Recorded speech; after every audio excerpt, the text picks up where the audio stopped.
অনেকে অভিযোগ করে আল্লাহ আমার এইটা দেয় নাই, ওইটা দেয় নাই, আমি এটা পাই নাই, ওইটা পাই নাই। ও পায়, আমি পাই না কেন? ওর চাকরি হয়, আমার হয় না কেন? ওর ব্যবসায় লাভ, আমার লস কেন? ওর বউ সুন্দরী, আমার টাকা লাগেন? আছে না নাই? না, অভিযোগ করবেন না। আপনি যে অবস্থানে থেকে অখুশি, আপনি যে অবস্থানে থেকে আল্লাহর কাছে অভিযোগ করতেছেন, আপনার এই অবস্থানে আসার জন্য অনেকে আল্লাহর কাছে দোয়া করতেছে, ঠিক কিনা? কিন্তু আপনি এই অবস্থানে খুশি না। অনেকে এই অবস্থানে আসতে চায়, তাদের স্বপ্ন যে তারা একদিন আপনার স্থানে আসবে, কিন্তু আপনি আপনার জায়গায় থেকে খুশি না।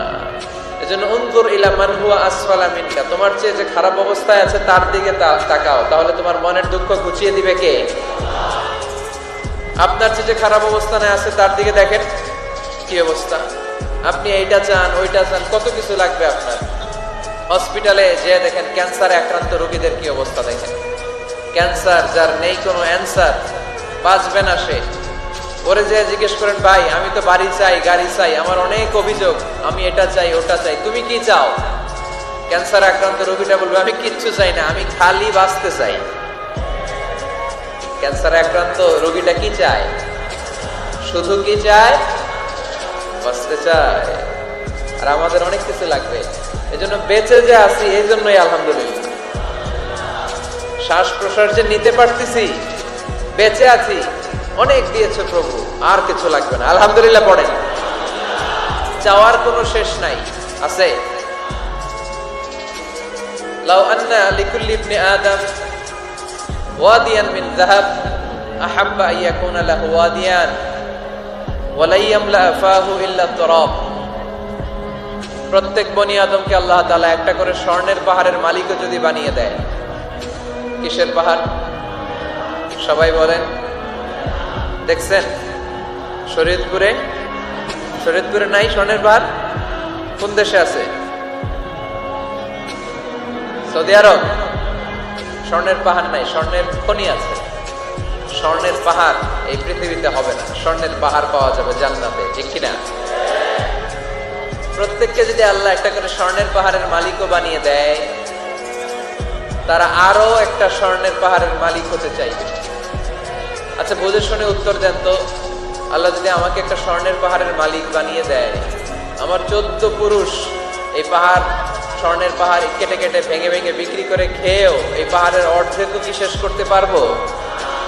তাহলে আরেকটা লাগবে কেন? স্বভাব, ঠিক কিনা? স্বভাব কে? তো একটা স্বর্ণের পাহাড়ের মালিক যদি আমি হই, আমার 14 পুরুষ খেয়েও শেষ করতে পারবে, তারপরেও আমি আরেকটা কেন চাই? স্বভাব। আল্লাহর হাবিব বললেন এটা স্বভাব। ওয়ালা ইয়ামলা আফাহু ইল্লা তুরাব। কবরের মাটি ছাড়া কোনো কিছুই তার এই জিহ্বাটারে থামাতে পারবে। যার আছে যত বেশি, তার আরো চাই তত বেশি। মানুষের আছে যত বেশি, তার চাই তত বেশি। শেখ সাদি রাহিমাহুল্লাহ, ইরানের বিখ্যাত কবি, বালাগাল উলা বিকামালিহি কাশাফাত দুজা বিজামালিহি, এই কবিতা লিখে বিখ্যাত হয়েছিলেন। তো ওনার একটা সময় আর্থিক দৈন্যতা যাচ্ছিল, টাকা পয়সা ছিল না, ফলে পায়ে দেওয়ার মতো জুতা ছিল না। কি ছিল না? জুতা ছিল না। তো খুব আফসোস করে একদিন মনে মনে আল্লাহরে বলে, আল্লাহ আমি এত বড় কবি, আমার পায়ে দেওয়ার মতো জুতা নাই। আফসোস করে ঘর থেকে বের হয়েছে, বের হয়ে দেখে ভিক্ষুক ভিক্ষা করে, ওই ভিক্ষুকের 2টা পাই নাই। ভিক্ষুকের 2টা, আর কবি সাহেবের কি নাই? জুতা নাই। কবি সাহেব যখন এই দৃশ্য দেখছে, হায় রে আমার তো পা আছে, এর তো পাই নাই, সেজদায় পড়ে গেল।